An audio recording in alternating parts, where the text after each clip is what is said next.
My name is Mateo Cruz. I work the night shift as an operator at the Riverton Hydroelectric Plant.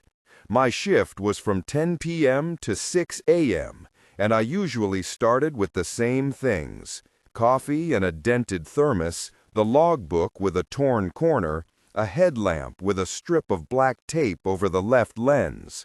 The control room sat on a concrete ledge above the tail race, banks of monitors and analog gauges forming a curved horizon. The night air in the plant always tasted faintly metallic. The turbines hummed like a sleeping animal, the kind of sound that gets into your chest if you let it. For the first few months, it was all routine. I checked the governor, ran the daily sync on the breakers, walked the intake galleries with a flashlight and the clipboard that had my initials on the inside cover. I knew every echo in the tunnels and which valves groaned when the temperature dropped. If something was off, the SCADA panel told me. The engineers trusted the panels. I trusted the panels. It started the week the upstream fog came in like somebody had poured milk into the river. The cameras along the intake started showing condensation that shouldn't have been there, like breath on glass. At 2:20 a.m., one of the PTZ cameras went black for exactly 33 seconds. When it came back, the timestamp on the feed read 3:33, but the system log showed no outage. I made a note in the logbook. Small anomalies are easy to ignore. They become harder to ignore when they repeat. 3 nights later, the intake camera that watched the service walkway zoomed and held on a corner of concrete near the sluice gate. If you froze the frame at high resolution, you could see shallow scratches, the kind a key or a nail would make. They were in a neat, cluttered script. At first, I thought it was graffiti left by kids or vandals. The plant is out of the way. Trespassers happen. I walked down the gallery with my light and my boots slapping the metal grating. The smell was like that fog again, cold and wet and faintly of old paper. The scratches were there. They spelled out a name I didn't recognize at first, but then the pattern flipped into something I could feel more than read. A circle with 2 lines crossing the center, like a rough chest mark. Next to it were letters, uneven and desperate.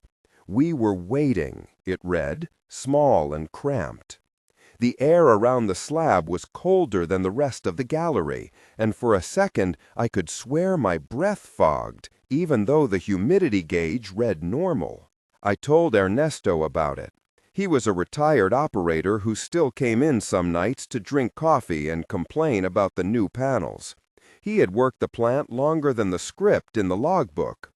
"Don't go looking for things that don't want to be found," he said, and then laughed like a man telling an old joke to keep his hands from trembling. Eles tinham an old joke to keep his hands from trembling. He'd seen strange things, he said, things that showed up on camera when no one was there, things that left marks on concrete as if the place could remember hands that weren't human. He tapped his cigarette ash into an empty tin and told me to keep my head down. I didn't listen to him. I don't know why.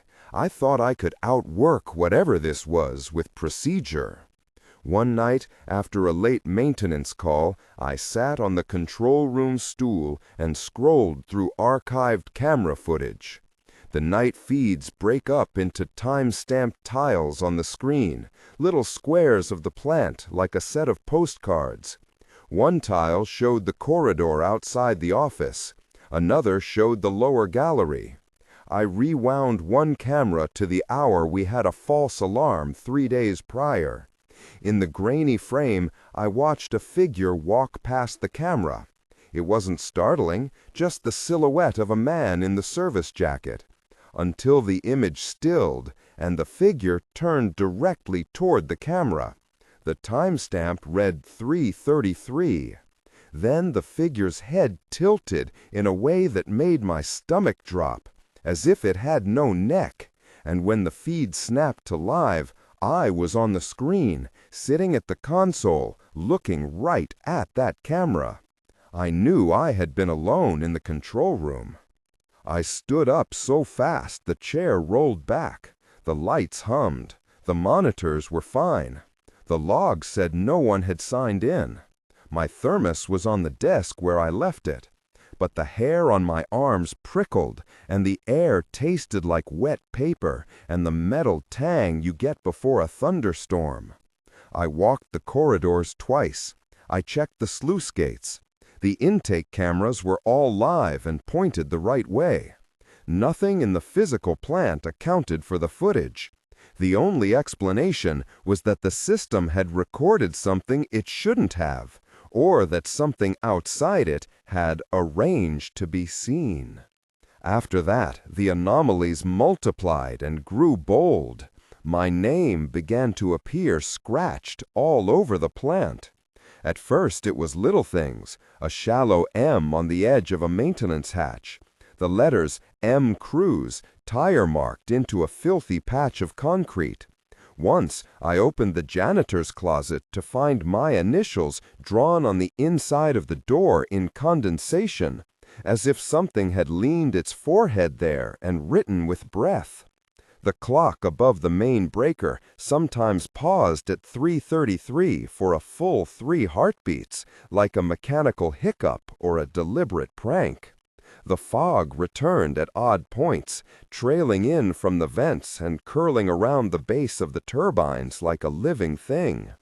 The plant's PA system hissed sometimes at night, and then, in a voice that somehow sounded too close to mine, played a phrase I had never recorded: "The shift never ends." Once, while doing a ledger check well past midnight, I answered the handheld radio to hear myself calling in a routine status report from the lower gallery. My voice was flat, recorded, and perfectly timed, repeating a line I'd already said 10 minutes earlier. The radio log showed a transmission from my own unit with a glitchy packet and then a secondary file appended. A whisper saying my last name and nothing more. I froze, the pen in my hand halting over the page. The pen moved then, as if pushed by a wind from within the room. My handwriting appeared on the ledger next to the note that read, "Check intake." The pressure was faint, but decisive. I started sleeping less. I'd rest in the day and wake at 10 p.m. for no reason, like an alarm in a dead body. Dreams took the plant and twisted it. Corridors that looped back into themselves. Cameras spinning to show the same patch of concrete with a new scratch each time. I dreamt of hands writing my name in the dark with an unsteady nail. The marks would be fresh when I woke. The night of the most direct thing, I had gone down to the gallery to inspect a recurring pressure fluctuation. It was the cold kind of night where the fog sits heavy against the windows, and the tunnel lights looked weaker, like someone had dimmed them on purpose. I walked with the headlamp and the clipped clip of the safety checklist. The drainage grate I passed always scraped underfoot, a metallic rasp. That stopped. For a breathless moment, the plant went silent, except for my boots. Then something tapped 3 times on the concrete wall to my left, a dry, deliberate sound. I held my light up. Nothing. I called into the radio. "Mateo to control. I'm at the lower sluice. Check pressure valves." The response was delayed, static-laced. And then, clear as the name on my thermos, a voice said, "Mateo." It wasn't a repetition heard through a speaker. It was in the space behind me. the shape of a syllable that fit the curve of my name like a glove. I turned, light slicing the tunnel, expecting some worker with a cigarette or a prankster. There was no one.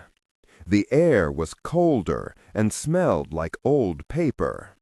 On the concrete ahead, fresh and still steaming small puffs of condensation from my breath, was the circle with 2 lines through the center, the chest mark, and above it my full name carved as if with slow hands. The letters were not deep, but they looked older than the rest of the concrete. I put my palm near the carving, and the hairs on my forearm lifted as if to greet some invisible current. Control called me in a voice that tried to be casual. "Mateo, we've got a pressure surge. You want to isolate?" I told them to hold. I found myself writing in the logbook with a pen that I hadn't picked up, scrawling words I didn't intend. We were waiting. My hand stopped when ink bled into the paper, as if the pen had been leaning against a tear in time. The next morning, I resigned. I signed the necessary forms with shaking fingers, left the thermos, and walked out before dawn. I thought leaving would change things, remove me from the locus of whatever the plant was. But a week later, a package arrived at my apartment with no sender. Inside was a small square of concrete about the size of my palm, a fresh scratch on its surface, the chest circle, and my name. The parcel smelled like damp metal and old paper. There was no note.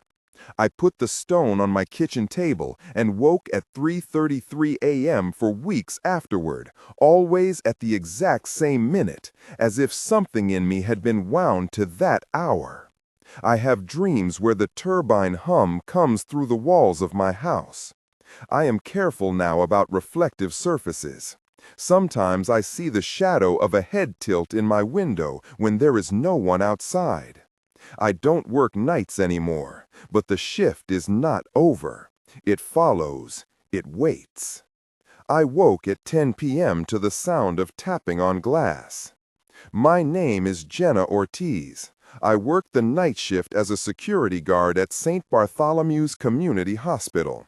My shift was 11 p.m. to 7 a.m., and my rounds kept me in places where the lights were designed to make people feel safe, even when everything else felt fragile.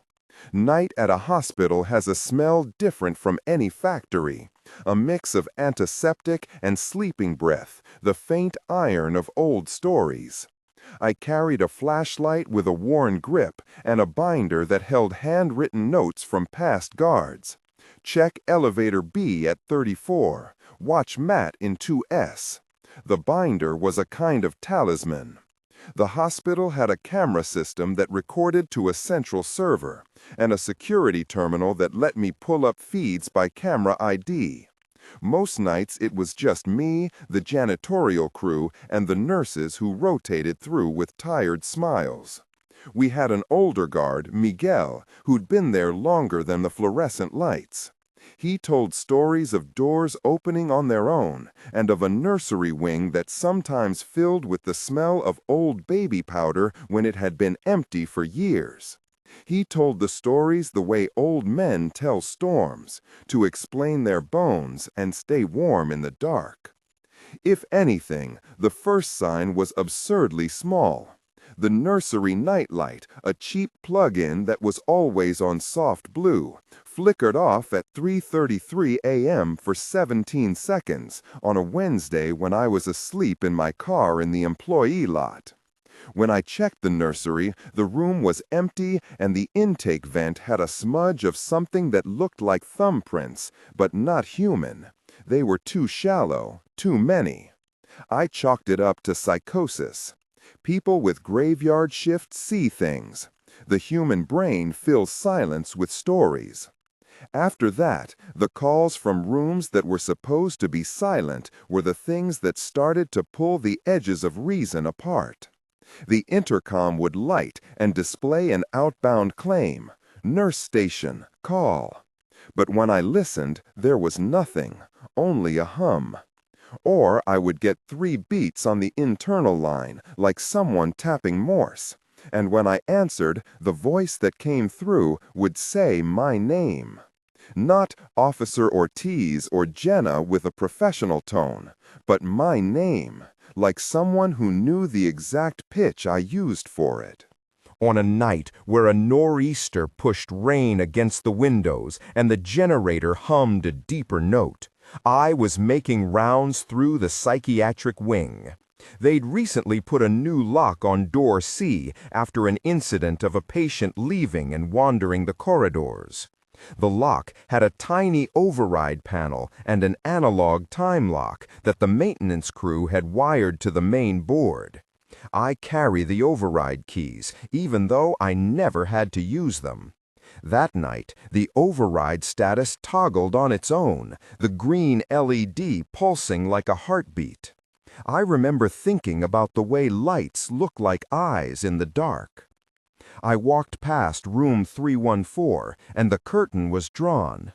The sound of a lullaby was playing softly, tinny and slow, like a music box someone had wound very poorly. I paused because the patient roster showed no infant care scheduled, no parent waiting. The baby monitor on the internal feed was picking up the lullaby on a channel that should have been dead. Then the nurse's station radio clicked, and a recording of my own voice said, "All clear," as if I'd spoken from a place I couldn't have been. The radio log showed the clip with a file ID generated at 3:33 a.m. I had to look twice to make sure the time wasn't wrong. The next night, the corridor outside the maternity ward was colder than the rest of the building. The HVAC vents tasted like old paper and metal. I walked with my flashlight and the binder cradled under my arm. The floor tiles have a seam along the wall that expands and contracts with the weather. In that seam, someone had scraped words with something sharp. The letters were shallow, but they were unmistakable. We were waiting. Below it, someone had drawn a circle with a cross through the chest, the same crude emblem I'd seen years before in a graffiti article on a forum I never visit.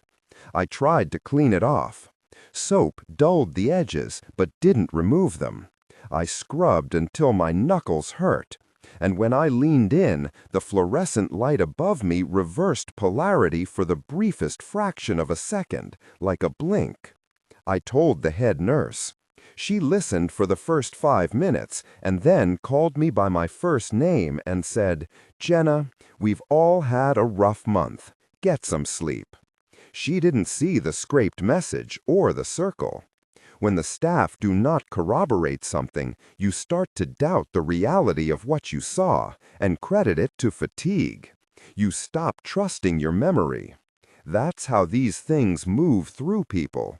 They collapse the edges of consensus. The hospital cameras, which should be the impartial witnesses, betrayed me in a way that can only be described as deliberate. I was on a lone round checking the East Wing when my radio played my voice calling in a false alert. On camera, the nurse's station showed a shadow crossing the desk at 3:33 a.m. Then a chair turned, then nothing. I watched the footage until my eyes burned. At the edge of frame, for a single frame, something was pressed to the glass of the observation window of the nursery. A child's face, pale and blurred, eyes empty like coin holes. It turned its head the wrong way. I felt my mouth go dry. People whisper about sightlines in hospitals, that so many rooms face so many places that it's possible to see into yourself. But these were not coincidences. The monitor for the hospice hallway once played back footage from the same camera as the parking lot at the same time. Two separate places overlapped like badly edited film. I learned to listen for what was not on the screen: missing footsteps, the absence of breath where breath should be. Once, the female voice that said my name on the intercom was exactly my own, but slower, softer, and it kept repeating the same phrase until my stomach clenched. The shift never ends. I logged it, then closed the binder, and left the station for the break room, where fluorescent lights were boring and colorless. That was where I last remembered being safe. The vending machine had new graffiti on it the next morning. Someone had signed my name on the underside of the machine, where no one would normally see it, and beneath it, a small circle with a slash through the middle. It was childish and precise. The hospital's internal investigation found nothing that could account for the audio anomalies. No one else reported scratches or marks. Management suggested stress leave. I took it. The night I finally understood that leaving wouldn't stop the sound, I woke in my apartment at 3:33 a.m., and the baby monitor I'd never bought and never used on my dresser was playing the same thin lullaby. It was a cheap thing with a clip and a battery light. I had not plugged it in. I still hear it when a storm hits. At the windows, rain makes weird faces in the glass, and sometimes I see the reflection of a small pale face at the edge, watching. I told myself it was sleep deprivation. Then, a week after I quit, a plain envelope slipped under my apartment door. Inside, a single scrap of hospital floor tile with the circle scratched into it, and my name smeared across the back. No return address. I keep it in a drawer that locks, but the lock is superficial. Locks are only as strong as the thing that wants in.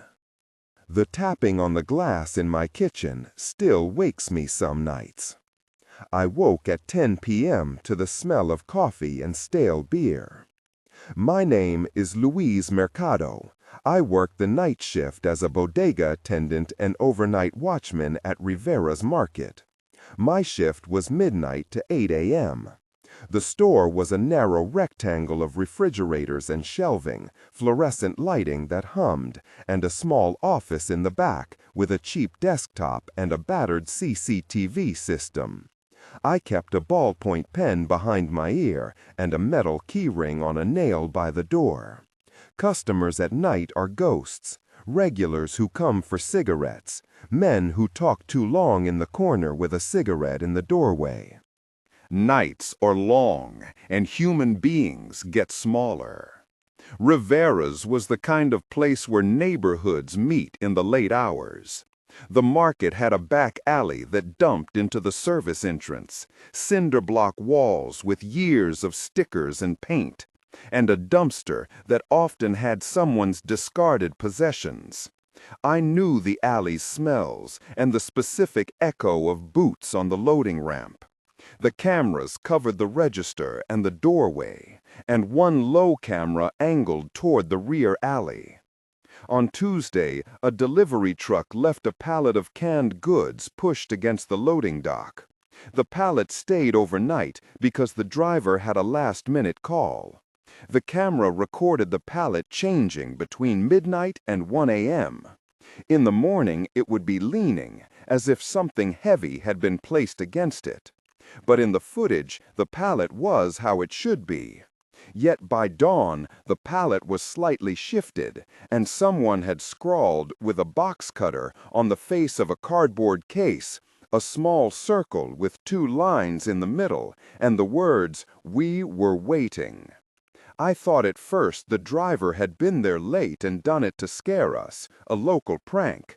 But the scrawl looked old, like the cardboard had something pressed into it for days. Later that week, a pickup truck parked outside at 3:33 a.m. The truck's engine idled for 20 seconds and then died. The driver never got out. The camera recorded no one. People notice details like that.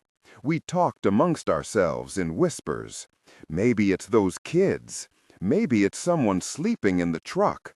The owner, Mr. Rivera, shrugged and said we were only caretakers of the place at night, nothing more. One night, I walked out for a cigarette behind the dumpster and found a child's shoe. It was small, scuffed, and damp from the alley.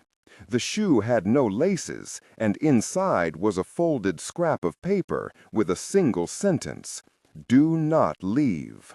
My stomach flipped. I considered calling the police, but I'd spent enough nights outside to know the cops don't like bodega calls. When I came back inside the office, the monitor for the alley showed footage from earlier that night. In the corner of the frame, a small, pale face pressed to the brick, looking at the camera. It didn't move like a living head. It hung there like someone had draped a face over the wall. After that, the store's cheap automatic rollers started to malfunction at 3:33 a.m. The front door would catch and refuse to lock, or the roll-down shutter would reverse on its own. Once, while I was restocking shelves and the radio was low, I heard a soft whisper right behind my ear say my first name. I dropped a case of beans, and the sound ricocheted off the cereal boxes. I turned, and the aisle was empty. The camera had a dead pixel in the corner when I reviewed the footage. In the frozen frame, you could see the outline of a small hand on a glass door. Rivera's had an old ledger for deliveries and inventory. The owner kept it in the office under a stack of receipts. The shift never ends. Guia de estilo e instruções para síntese de fala. Você é um narrador palestrante com voz potente, forte e autoritária. O tom deve ser firme e inabalável. A história está no meio de uma frase ou pensamento. Mantenha o ritmo e a força vocal sem quebrar a conexão. Haja como se estivesse transmitindo uma verdade fundamental. I cataloged the drives and encrypted the files I had. Then I printed logs and handed them to a lawyer friend who knows how to make things official. The firm did an internal audit and said there was no evidence of malicious intrusion. They replaced cameras and swapped badge readers. The vendors recommended firmware updates and new sensors. People praised the fixes. I didn't get a new job immediately. I started waking at 3:33 a.m. every night, my eyes wide and my throat tight. Sometimes my apartment lights blink in that specific 3-beat pattern. Once, an unlabeled envelope slid under my door, and inside was a tiny square of the lobby marble with a faint scratch on it, a circle with 2 perpendicular slashes. I still have it. I don't know what to do with it. I know only that the building once wanted to be seen. Now it keeps its eyes on me. The monitors hum. The thing that watches knows my username. I woke at 10 p.m. to the scent of oil and sugar. My name is Sam Wilkes. I work the night shift as a machine operator at Heathrow Textiles. My shift was 10 p.m. to 6 a.m. The factory floor is a place of rhythm. The slap of belts, the whirl of rollers, the periodic thump of the baler. You're a metronome on the night shift. Pace your maintenance, take your oil breaks, clock in the same patterns. The floors are concrete, polished by 1,000 footsteps, and the smell of fiber dust is always in the air, a soft, choking thing. We had old machinery sitting beside newer PLC-controlled lines. The night crew kept to themselves. There was a foreman who sometimes came by at 3 a.m. to watch the gears. His name was Tom, and he knew the plant's memory. He liked to sit on a crate and tell stories about a machine that would sometimes hum the wrong tune when it wanted more attention. He told the story like a man telling a dog when to heel, with the authority of experience. It started with missed counts and a change in the machine's rhythm. The line would speed up as if someone had pushed the feed, and then slow to a crawl without a clear cause. Productivity reports would show a blip at 3:33 a.m. Where we had recordable sensors, the readouts would show a nominal state, while the physical tape on the floor would be disarranged. I wandered the lines with a flashlight and the maintenance checklist, and sometimes the machines seemed like they were exhaling. Then the marks started showing on the conveyor belts. On the underside of the belts, where nobody looks, someone had scratched tiny symbols into the rubber, circles and slashes, the same odd chest mark. One morning, the maintenance log had a notation I didn't write. SW, check for marks. I asked around. People shrugged. The line supervisor said, "Machines have noises. They talk to us in their way." He laughed. It wasn't a funny laugh. One night, I woke from a nap in the break room at 2:58 a.m. and found a small USB in my jacket pocket. I had not remembered putting it there. When I plugged it into a laptop in the maintenance office, it contained a single audio file. The file was a recording of the factory floor at night, ambient noise with the clank of rollers and the distant hum of the HVAC. At 3:33 a.m. in the recording, a voice, my voice, says, "We were waiting," as if reading from a log. I listened to the file twice. My voice, but softer, older. In the recording, after the phrase, there was a whisper that breathed my name. The machines liked to be observed. There was a camera mounted above the main roller that rarely worked properly. People would joke it had a mind of its own. One night, while reviewing the feed for an investigation, I watched a clip where my own reflection appeared in the metal cover of a roll. At 3:33 a.m., a figure stepped into frame behind me, tall and narrow, like a shadow stretched by a low light. On the metal, the figure's outline had a gap where a chest would be, and someone had drawn a circle into the condensation on the metal. Then the figure reached up and tapped the metal twice. The sound was a tiny drum roll. On the floor next to the machine was a small tag with my initials and the phrase, "The shift never ends," scratched into it. I used to pride myself on fixing things. That pride made me go to check a door I was told not to open. There was a back access labeled "Service Authorized Personnel" with a padlock. Someone had taped the padlock with industrial tape and written on the tape, "Do not open." It was stupid and tempting. I took the tape off because that's the sort of thing people on night shifts do. Test limits, touch fuses.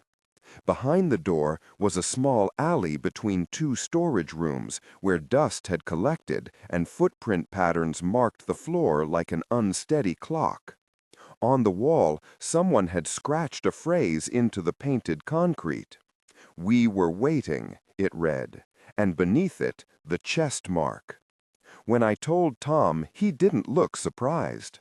He told me about a previous operator who disappeared and was found nowhere, only a smear of oil and the smell of laundry detergent in the air. I asked questions then about the possibilities. He gave me the usual cautionary answers, "Shut up and do your job." But there was an extra weight to his voice, like a hinge that's been oiled for too long. He'd seen the marks before, he admitted, but he said they fade if you don't give them attention. Maybe that's why they come back. The night it felt like the factory wanted something, we had a jam in the baler. The alarm stuttered and then held steady at an obnoxious tone. In the space between beats, I heard a tapping from the storage room I had been told to avoid. I went in with a flashlight and a wrench. The air was colder in there, and the light held a layer of condensation, as if someone had breathed on the bulb. On a stack of pallets was laid a small stone I did not recognize. On the stone, my full name was written in fine scratches. Around it was the circle symbol, and beneath, etched so shallow the letters looked like frost, someone had written, "The shift never ends." I grabbed the stone like an idiot. In my pocket it warmed. When I held it to the light, it looked like a piece of the factory's floor, cut and kept. The stone tuned something in me. Later that night, as I turned to leave the floor, the overhead lights dimmed. In a reflection on a stainless chute, I saw someone standing behind me. I didn't dare turn. The shape just hovered, present and patient. I don't know why the marks attach to people. I don't know if we are chosen or tagged or merely noticed. After I left the factory, I found the stone in my mailbox, wrapped in wax paper. No return address. I slept with it under my pillow for 2 nights, and then I drove it out to a quarry and threw it into a pool of still water, because I wanted it to sink. The water took it and kept its circle gleaming on the surface for a second, and then the water smoothed. I told myself that was the end. 3 nights later, I woke at 3:33 a.m. with my shirt damp at the chest, as if someone had pressed their palm there. The old drag of the factory followed me in the rhythm of my breath. I am careful around glass now. I do not like polished metal. I find my reflection angles wrong. The shift is a thing that leaves marks, and no matter where I go, there is always a scrap of paper, a stone, a drive, a line on a ledger reminding me that it is still patient. It taps at my window in late summer sometimes. I woke at 10 p.m. to a hollow whistle that sounded like a throat clearing across a corridor. My name is Priya Narang. I worked the night shift as a janitorial lead at the Crestview Retirement Complex. My shift was 11 p.m. to 7 a.m. The building smells of lemon cleaner and old perfume. Night at Crestview is soft in a way most facilities are not. Cushions, slow breathing rooms, the shush of distant TV turned down out of respect. I had a large janitor's cart with a dent in the handle and a radio that kept one channel stuck between stations. I learned to move around bunched-up electric wheelchairs and to step over the tangled threads of memory. Residents at night talk less, but they hum songs they remember. The staff left notes in a binder, small things like Room 12, lamp flickers, and Central heater hiccup. I used that binder like a map. The building had a small garden courtyard with a stone bench that many residents liked in summer. In winter, it was unused. The first time I heard it was a soft bell tone over the intercom, long and slightly out of tune, right at 3:33 a.m. The lobby clock chimed as if it had been wound wrong. The residents stirred in their rooms and then settled. I chalked it up to an electrician or a ghost of the building's old wiring. Guia de estilo e instruções para a síntese de fala. Você é narrador, palestrante, com voz potente, forte e autoritária. O tom deve ser firme e inabalável. Contexto de continuidade. A frase anterior era Guia a line I had not written. PR check laundry. Você está no meio de uma frase, pensamento, mantenha o ritmo e a força vocal sem quebrar a conexão.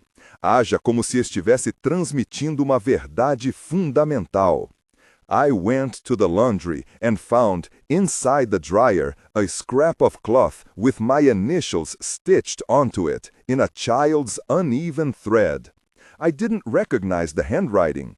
On the back of the cloth was a single word, waiting. I felt my chest compress like a hand had closed around it. After that, I began to dream of the courtyard. In my dreams, the garden filled with fog, and children ran with no sound. Their eyes were empty sockets. They left toys on the bench and shoes in the flower beds. On the last night I spent at Crestview, a slip of paper appeared on my cart between the mop bucket and the broom. A small rectangle of hospital tile, the kind used in flooring, with the chest mark scratched into it and a name I did not know. There was no sender. I quit after someone rearranged my cart overnight and left a toy on top of the bucket. The toy was a porcelain duck with a crack in the head. When I took it home, I found a note tucked inside with my name. In the note, written in a hand that tried to be careful, were the words, "Do not go." I did not listen. I left anyway. Afterward, the neighbor's child would come to my door sometimes to leave little stones with circles. I keep the porcelain duck in a closet that jams when it gets cold. On some nights, the sound of a music box plays in my sleep, and I wake at 10 p.m. to the impression of small wet feet on my floor. Each of those nights, the motifs tighten. The circle, the phrase, the time that insists on itself. People said we should not speak of it. People said it was stress or internet folklore seeping into reality. But each account echoes the others. The scratches repeat. The marks travel like a rumor from cradle to factory to hospital lobby. The same phrase, "we were waiting," appears in different handwritings, scrawled into concrete, typed into files, recorded on drives. They wait at thresholds. I don't think I can make sense of why these things collect on people who work at night. Maybe the night is thin, and things that are patient press themselves against the membrane. Maybe the devices we trust, cameras, recorders, clocks, are porous. Maybe this is how something ancient learns how to be modern, by using the halos of light and the tick of digital timestamps. Tonight, when the lights go dim and the clocks in hundreds of places fold into 3:33, there will be a dozen people who will wake at the exact wrong minute. They will do the logical things their jobs taught them. Check the log, glance at the monitor, call the office. And when they get alone, someone will press their name into the margin of a ledger or into the cold flesh of a stone, and then go back to work, because work is what you do when the world does not make sense. My name is not important in the scheme of things. The mark is. The circle is. The small inscriptions that appear where someone who is patient can reach them. The packages without return addresses. The USBs with empty files. The lullabies that play at 3:33. Guia de estilo e instruções para síntese de fala. Você é um narrador, palestrante com voz potente, forte e autoritária. O tom deve ser firme e inabalável.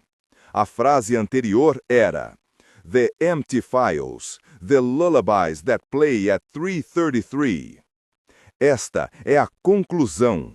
Aumente a emoção para o nível máximo, mantendo a potência, e termine com uma pausa solene e impactante." The phrase written and rewritten in different places until it becomes a chant. We were waiting. If you ever find a tiny stone with a circle scratched into it, do not hold it in your hand for too long. Put it down, walk away. Don't trace the letters with your fingertip. If you wake at 3:33 a.m. with the smell of metal and old paper in your mouth, consider calling someone and then leaving the room for a while. That may not help. It might be that these things only take their time. They leave us with small things we cannot explain, and then they wait. I open my eyes sometimes and half expect to find the circle on the ceiling above me. I do not want it to be true. I keep dreaming of a shift that does not end. We were waiting.